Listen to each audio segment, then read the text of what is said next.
I'm back. Road Trans for Black and White Sports. As we know, XFL players are leaving, going to the NFL. Hit the subscribe. We covered the XFL extensively. Jordan Taamu signed with the Kansas City Chiefs. We'll see how that goes. That is a very good coach, Andy Reid, for Jordan to hook up with. Okay. I have an odd feeling he might end up back in the XFL. I don't know. Lack of training camp or shortened training camps could actually help the XFL, because if they don't feel like they get a great look at a player, they may let him go, and that player may end up in the XFL. Okay. The other one that we are all watching for, and that we've all been sitting back going, what's the deal? It's stud wide receiver for the Houston Roughnecks, Cam Phillips. He was having a monster season with the XFL. 5 games, 31 receptions, 9 touchdowns, 455 yards. Of course, he was playing with the new quarterback, P.J. Walker in Carolina, okay, who was looked like the runaway MVP in the XFL. Well, the Dolphins and the Bengals are interested now in Cam Phillips. Okay, so he's starting to get some attention.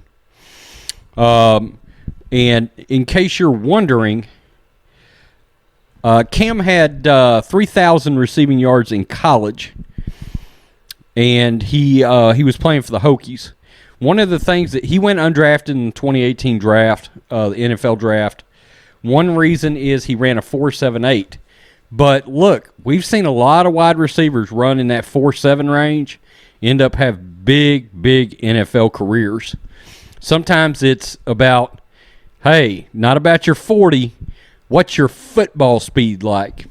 You know, are you quicker than fast?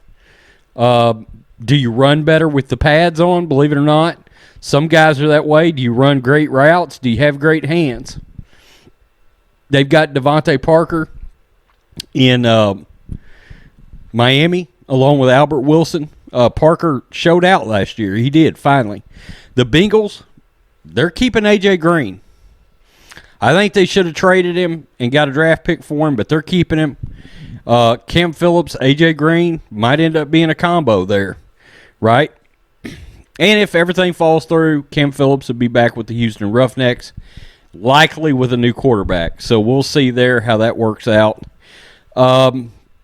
Again, Jordan Taamu is now a Chief. And even if Jordan was to end up back in the XFL, he's going to be a better quarterback having been with Andy Reid for any length of time. The big thing, the hell with it. The pandemic is going to be interesting how that affects the XFL and NFL. Okay, in other words, I don't think there's going to be any mini camps, personally speaking. And I think you could see an issue with training camp. I do. Although I believe that we're going to end up peaking on that thing by maybe the mid to late April. Things aren't going to get back to normal till I think into June or July when it comes to crowds. Okay? And that's just my 2 cents on that. But it's going to be interesting to see how that works. And with tryouts, guys trying to make the league, could some good talent slip through the cracks because of what's happened? Tell me what you think, Black and White sports fans. Peace. I am out. Hit subscribe. Till next time.